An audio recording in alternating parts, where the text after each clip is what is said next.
మరో breaking news చూస్తున్నాం. విమాన ప్రమాదంపై రమేష్ విశ్వాస్ నోరు విప్పారు. ప్రమాదం జరిగిన తీరును మోదీకైనా వివరించడం కూడా జరిగింది. ఆ విజువల్ కూడా మనం సుమన్ టీవీ స్క్రీన్ మీద చూస్తున్నాం. తన కళ్ల ముందే అందరూ చనిపోయారంటూ కూడా ఆవేదన వ్యక్తం చేస్తూ పీఎం మోదీకి చెప్తున్న సిచ్యువేషన్ అక్కడ కనిపిస్తోంది. ప్రమాదం నుంచి బయటపడతానని నేను అస్సలు ఊహించలేదని కూడా రమేష్ అంటున్నారు. సీట్ బెల్ట్ తీయడంతో బయటపడ్డానంటూ కూడా మోదీకైనా వివరణ ఇవ్వడం జరిగింది. బతికి బయటపడతారని అస్సలు ఊహించలేదని కూడా ఆయన భావోద్వేగానికి గురవుతున్నారు.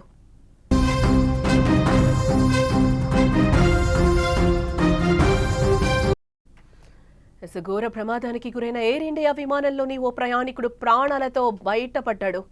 వందల మంది ప్రాణాలు కోల్పోయిన ఘటన నుంచి తప్పించుకున్న రమేష్ విశ్వాస్ కుమార్ మృత్యుంజయుడిగా నిలిచారు. విమానం నేలకూలిన వెంటనే బయటకొచ్చిన రమేష్ ప్రాణభయంతో ఘటనా స్థలం నుంచి దూరంగా వెళుతుండగా చుట్టుపక్కల వాళ్ళు వీడియో తీశారు అతన్ని. విమానంలో 11A సీట్లో కూర్చున్న రమేష్ విమానం టేకాఫ్ అయిన 30 సెకండ్లకు పెద్ద శబ్దం వచ్చిందని, ఆ వెంటనే విమానం కూలిపోయిందని కూడా చెప్పారు. కళ్ళు తెరిచి చూసేసరికి తన చుట్టూ మృతదేహాలే ఉన్నాయని, వెంటనే పైకి లేచి పరిగెత్తానని కూడా చెప్తున్నారాయన. ఆసుపత్రిలో చికిత్స పొందుతున్న రమేష్ను దేశ ప్రధాని నరేంద్ర మోదీ కూడా పరామర్శించడం జరిగింది. ఆ విజువల్స్ కూడా మనం స్క్రీన్ మీద చూస్తున్నాం. ఆయన మాట్లాడుతున్నారు రమేష్తో. ఈ ప్రమాదానికి సంబంధించిన డీటెయిల్స్ అన్నీ కూడా ఏం జరిగింది అనేది కూడా ఆ టైంలో ఆయనకి చెప్తున్నారు. మోదీ పరామర్శించడానికి రమేష్ను వచ్చారు. రమేష్ చికిత్స పొందుతూ కూడా అక్కడ చికిత్స పొందుతున్నారు. హాస్పిటల్లో అడ్మిట్ అయిన పరిస్థితి కనిపిస్తోంది. అక్కడ జరిగిన ఇన్సిడెంట్ నిన్న ఏదైతే జరిగిందో 1:38 అదంతా కూడా డీటెయిల్డ్గా మోదీకి చెప్తున్న పరిస్థితి కనిపిస్తుంది. ఒకంత మోదీ కూడా భావోద్వేగానికి గురైన పరిస్థితి కనిపిస్తుంది. ఈ సందర్భంగా ప్రమాదం జరిగిన తీరును కూడా ప్రధానికి వివరిస్తున్నారు. ఆ విజువల్స్ అన్ని కూడా మనకి సుమన్ టీవీ స్క్రీన్ మీద మనమైతే ఎక్స్క్లూజివ్గా చూస్తున్నాం. ప్రమాదం సమయంలో సీట్ బెల్ట్ తీయడంతో ప్రాణాలతో బయటపడ్డట్టు కూడా ఆయన చెప్తున్న తీరైతే మనకి కనిపిస్తుంది. ఎగ్జాక్ట్గా నిన్న 1:38 అహ్మదాబాద్ విమానాశ్రయం నుంచి జస్ట్ టేకాఫ్ అయిన కొద్ది క్షణాలకే విమానం కూలిపోయిన సిచ్యువేషన్ చూసాం. అక్కడ ఎంత ఘోరాతి ఘోరం జరిగిందో కూడా మన కళ్లకు ఇట్టే కనబడుతుంది. 260 మందికి పైగా కుటుంబాలు ఈరోజు బాధపడుతున్న సిచ్యువేషన్ కనిపిస్తుంది. ఓన్లీ కుటుంబాలే కాదు, ప్రపంచ వ్యాప్తంగా కూడా ఈరోజు దిగ్భ్రాంతి వ్యక్తం చేస్తున్న పరిస్థితి కనిపిస్తోంది. ఘోర ప్రమాదానికి ఎయిర్ ఇండియా విమానంలోని ఓ ప్రయాణికుడు బయటపడ్డాడు. ఆయనే మృత్యుంజయుడిగా ఈరోజు రమేష్ బయటపడినట్లుగా తెలుస్తోంది. ఆయన 11A సీట్లో కూర్చున్నారట. ఆ 11A సీట్లో అయితే విండో కనిపించదు. అందరం కూడా అక్కడ కూర్చోడానికి విండో సీట్ని ఇష్టపడుతూ ఉంటాం.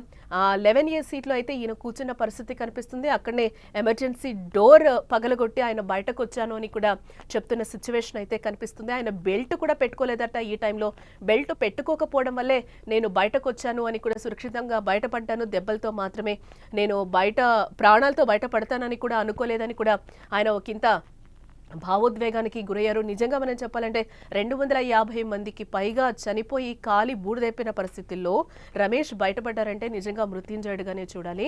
ఎస్, ఈ ఘోర ప్రమాదానికి సంబంధించి కూడా మోదీకి డీటెయిల్డ్గా ఆయన ఎక్స్ప్లెయిన్ చేస్తున్నారు. ఇదే బాక్స్లో కూడా ఆయన విమానం ఎమర్జెన్సీ డోర్ని పగలగొట్టుకొని వచ్చిన తర్వాత నడుస్తున్న వీడియోను కూడా అక్కడ కొంతమంది చిత్రీకరించినట్లుగా తెలుస్తోంది. ఆయన కుంటూ కూడా రమేష్ వెళ్తున్న పరిస్థితి కనిపిస్తుంది. ఆ చుట్టూ ఉన్న వాళ్ళందరూ కూడా అక్కడ వీడియోను తీసి సోషల్ మీడియాలో పోస్ట్ చేశారు. ఇదే నేపథ్యంలోనే మోదీ కూడా ఈ రోజు ఆయన్ని ఆ హాస్పిటల్, చికిత్స పొందుతున్న హాస్పిటల్కి వెళ్ళి కూడా ఈ రోజు పరామర్శించడం జరిగింది.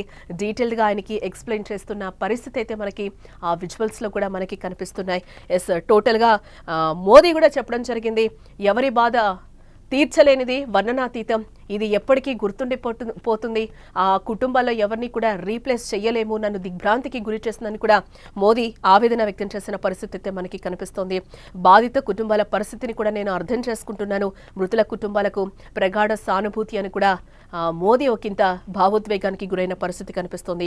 మృతుల కుటుంబాలకు ఇటు టాటా గ్రూప్ కూడా సపోర్ట్ చేస్తామని చెప్పిన పరిస్థితి కనిపిస్తుంది.